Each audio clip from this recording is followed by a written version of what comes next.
পায়ে শিকল নিয়ে আমেরিকা থেকে ফিরেছিলেন ভারতীয়রা। জল গড়িয়েছিল সংসদ ভবনের অন্দরে। শাসক বিরোধী দরজায় রাজনীতির রং লেগেছিল। ফের 119 জন ভারতীয়কে নিয়ে আমেরিকার সামরিক বিমান ফিরছে। মোদি ট্রাম্প বৈঠকের পরে কি বদলাবে ছবি? আমেরিকায় অবৈধ অভিবাসনের কড়াকড়ির মধ্যেই ফের 119 জন ভারতীয়দের ফেরাচ্ছে ট্রাম্প সরকার। 15 তারিখ রাত 10টায় অমৃতসর বিমানবন্দরে আমেরিকার আরো একটি সামরিক বিমান পৌঁছানোর কথা। এই 119 জনের মধ্যে 67 জন পাঞ্জাবের, 33 জন হরিয়ানার, 8 জন গুজরাতের, 3 জন উত্তরপ্রদেশের, 2 জন করে গোয়া, রাজস্থান ও মহারাষ্ট্রের এবং 1 জন হিমাচলের আর 1 জন জম্মু কাশ্মীরের বাসিন্দা। এরই পাশাপাশি অবৈধবাসী ভারতীয়দের নিয়ে 3 নম্বর বিমান আমেরিকা থেকে ভারতে এসে পৌঁছানোর কথা 16 তারিখ। অবৈধভাবে আমেরিকায় বসবাসকারী ভারতীয়দের ফেরানোর কাজ এখন থেকে সাপ্তাহিকভাবে হওয়ার কথা। প্রতি সপ্তাহে আমেরিকা থেকে এরকম সামরিক বিমানে করে ভারতীয়দের পাঠানো হবে বলে জানা যাচ্ছে। এই প্রক্রিয়া ততদিন চলবে যতদিন না আমেরিকায় উপস্থিত সমস্ত অবৈধবাসী ভারতীয়দের ফেরানো হবে। গত 5 ফেব্রুয়ারি আমেরিকা থেকে প্রথম বিমানে 104 জন অবৈধভাবে আমেরিকায় থাকা ভারতীয় এসে পৌঁছয়, যারা ছিলেন মূলত হরিয়ানা, মহারাষ্ট্র, উত্তরপ্রদেশ এবং চণ্ডীগড়ে। জানা যায় এদের মধ্যে অনেকেই বিপুল টাকার বিনিময়ে আমেরিকায় আইনি প্রবেশের সুযোগ পাবেন বলে প্রতিশ্রুতি দেওয়া হয়।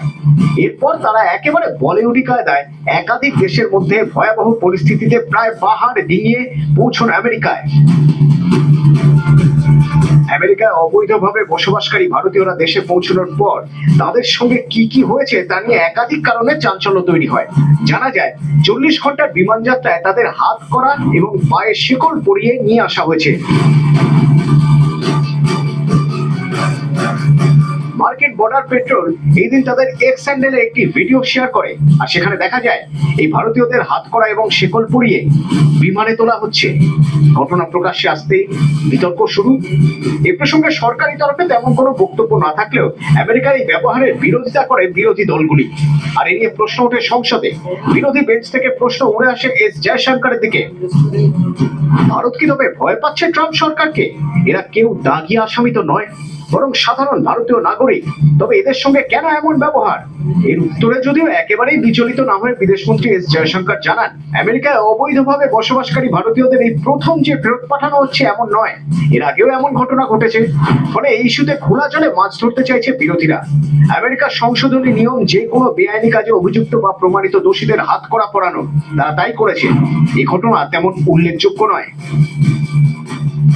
আসসালামু আলাইকুম দর্শক, একটি কথা বলতে চাই। ভারত আমাদেরকে এত অহমিকা করে, এত নিগরানি দেয়, এত অত্যাচার করে, এত কথা বলে আমাদের সম্বন্ধে, ছোট একটি দেশ, নিরীহ একটি দেশ সম্বন্ধে।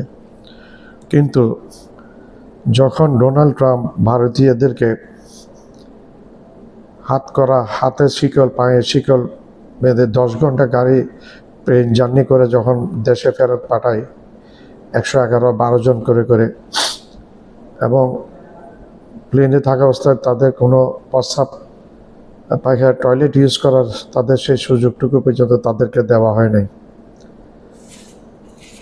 অনেক বাংলাদেশকে বেকায়দায় ফেলার জন্য মোদি প্রথমত আমেরিকা গিয়েছিল ট্রাম্পের সাথে বৈঠক করার জন্য, কিন্তু বাংলাদেশকে কিভাবে বেকায়দায় ফেলবে করতে গিয়ে সে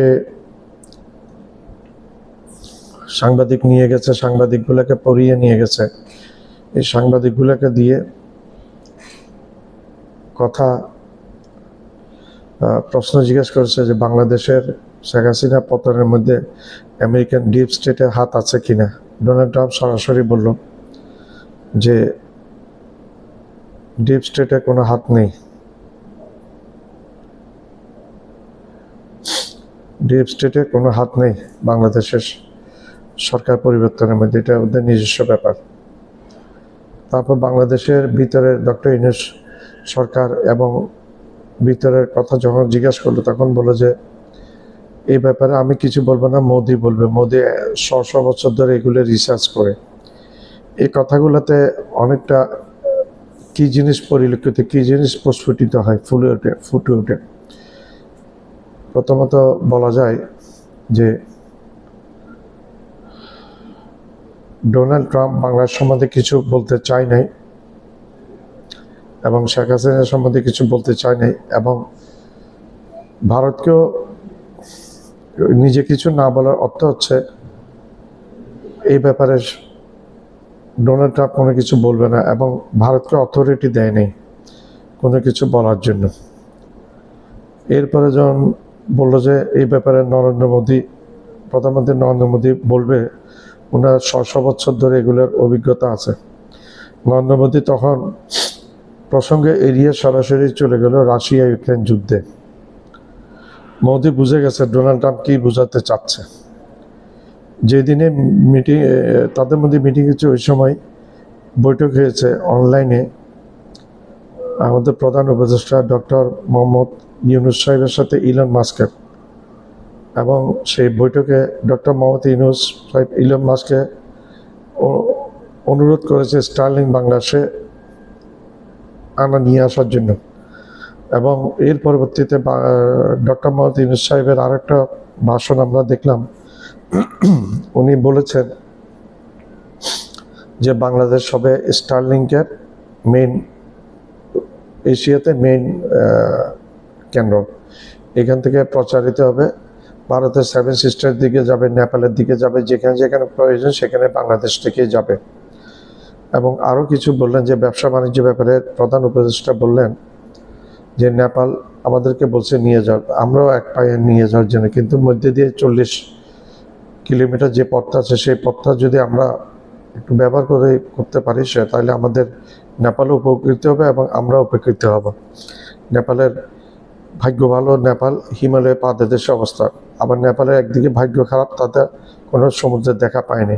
একইভাবে ভুটান এবং 7 সিস্টারের কথাও বলল, তাদের সাথে সমুদ্রে কোনো যোগাযোগ নাই।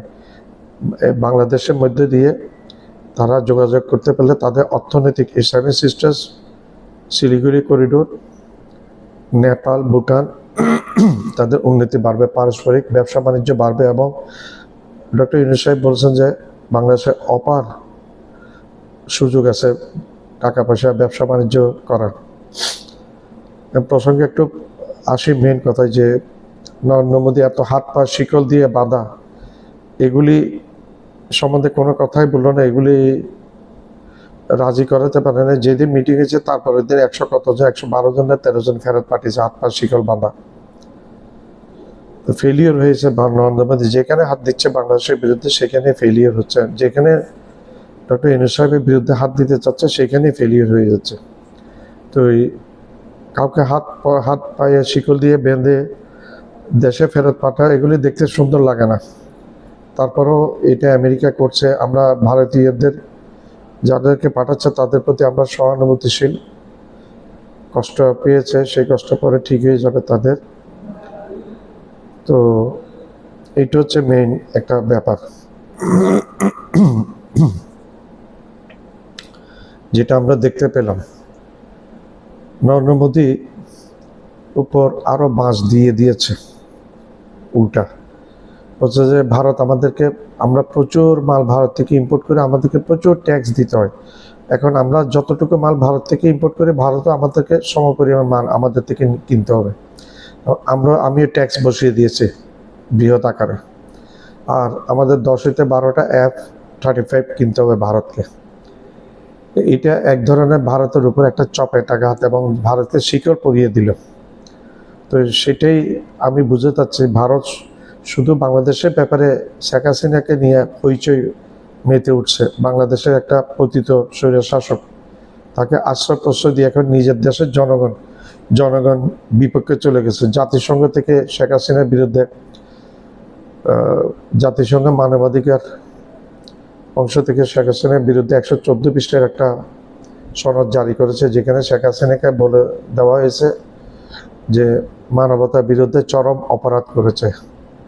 এরপরও যদি নরেন্দ্র মোদী রাখতে চাই, নরেন্দ্র মোদীর ভিতরের ভারতের জনমত নরেন্দ্র মোদীর এই শেখ হাসিনাকে রাখার বিপক্ষে।